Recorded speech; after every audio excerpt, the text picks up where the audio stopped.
Hai semuanya, jangan lupa like, komen, dan subscribe. Kali ini kita akan membahas tentang teori sastra. Oh ya, teman-teman udah tahu belum apa itu teori sastra? Yuk kita pelajari.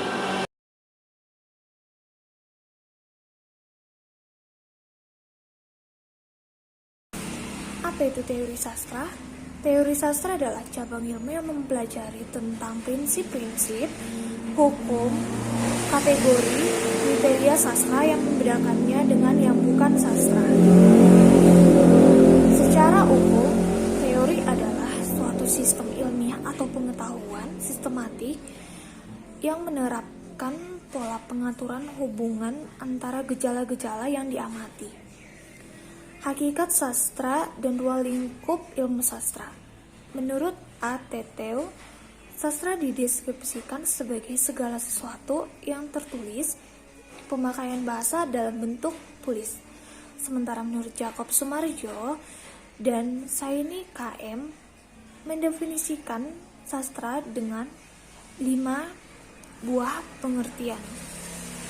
Dan kelima pengertian tersebut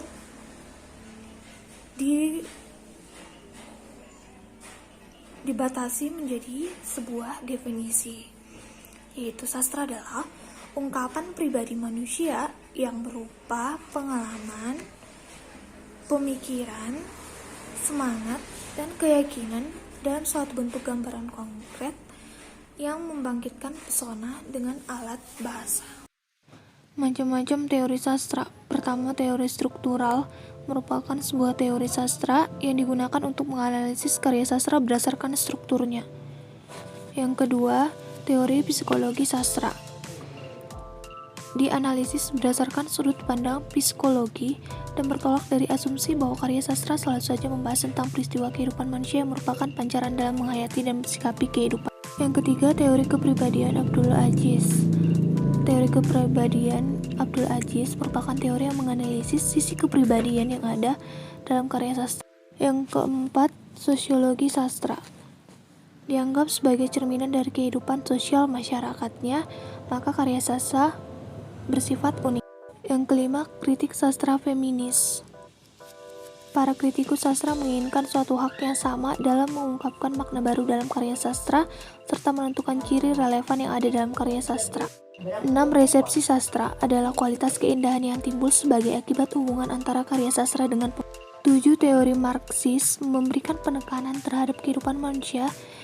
Di dalam kehidupan manusia itu sendiri ditentukan oleh sistem sosial dan ekonomi. 8. Sastra postkolonial merupakan kesusastraan yang membawa pandangan subversif terhadap penjajah dan penjajahan.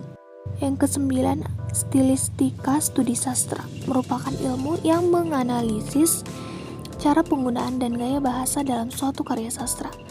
Yang ke-10 ada kajian semiotik, ilmu atau metode analisis untuk mengkaji tanda. Dalam pandangan ini, bahasa merupakan sebuah sistem tanda dan sebagai suatu tanda bahasa mewakili sesuatu yang lain yang disebut dengan makna.